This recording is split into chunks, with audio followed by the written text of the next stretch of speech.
جب پہلی دفعہ آپ نے کوئی چیز حاصل کرنی ہوتی ہے تو اس میں کوئی اتنی پکی بات نہیں ہوتی، لیکن جب ایک دفعہ آپ کوئی چیز حاصل کر لیتے ہیں تو دوبارہ وہی چیز حاصل کرنا کوئی خاص اندیشے کی بات نہیں ہے کہ وہ آپ کر سکتے ہیں.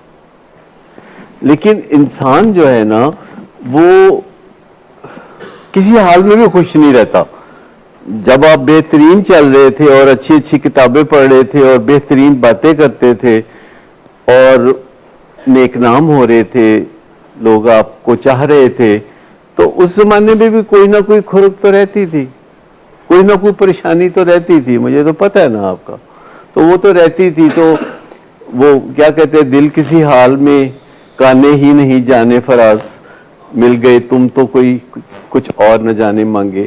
تو یہ جو بات ہے کہ انسانوں کے اندر ایک چیز مل جاتی ہے تو اس کی قدر کھو جاتی ہے، پھر ایک اور چیز کے پیچھے بھاگتا ہے، وہ چیز مل جاتی ہے تو اس کی قدر کھو جاتی ہے.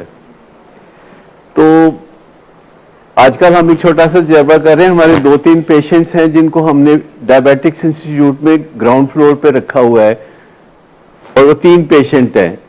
ان میں سے ایک پیشنٹ کے ساتھ یہ تجربہ ہو رہا ہے کہ اس کو ہم نے موبائل فون دیا ہوا ہے. اچھا، دوسرا پیشنٹ ہے جس کو ہم نے موبائل فون تو نہیں دیا ہوا لیکن گھر والوں سے انلیمیٹڈ ملاقات کی اجازت دی ہوئی ہے. اس کے گھر والوں کے ملنے کے امکانات دن میں 3 دفعہ ہیں، 3 گھنٹے 3 گھنٹے یعنی 9 گھنٹے تک مل سکتے ہیں. تو ایک تیسری خاتون پیشنٹ ہے، تو ان کے ساتھ یہ تجربہ ہے کہ ان کی ایک بہن کو ساتھ رہنے کی اجازت دی ہوئی ہے اور ایک بہن بغیر اجازت کے ساتھ رہتی ہیں اور بیٹا بھی آ کے پاس ہی رہتا ہے. لیکن ان لوگوں کو جن کو ہم ایک نیا تجربہ دے رہے ہیں، تو کیا وہ خوش ہیں؟ نہیں، بالکل نہیں، وہ خوش نہیں. میں تینوں میں سے کوئی بھی خوش نہیں. تو بات یہ ہے کہ نشے کی بیماری جو ہے اس میں مبتلا بندے کو خوش کیسے کیا جا سکتا ہے؟ میں جو پوچھ رہا ہوں نا اس کا جواب دے کہ نشے کے مریض کو دیکھیں نا، یہ جو آپ کی تمنا ہوتی ہے کہ سانو فون دے دیو، سانو گھر والوں نو ملن دیو، ساڈے گھر والوں نو نال رہن دیو، تو یہ سارا تجربہ تینوں کے ساتھ چل رہا ہے اور وہ ہم کوپ کر رہے ہیں، اس کو ہم دیکھ رہے ہیں کہ اس کے کیا نتائج نکلتے ہیں.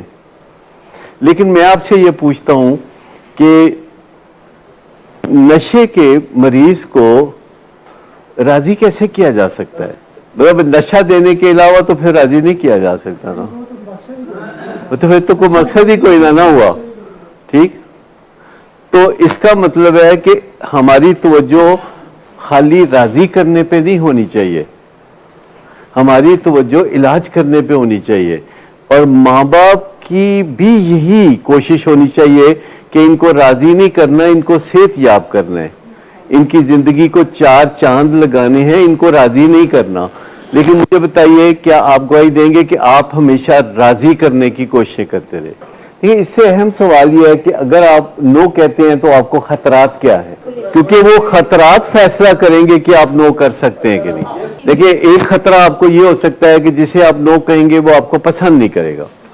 ٹھیک، ایک خطرہ یہ ہے کہ جس سے آپ نو کہہ رہے ہیں وہ آپ سے محبت نہیں کرے گا.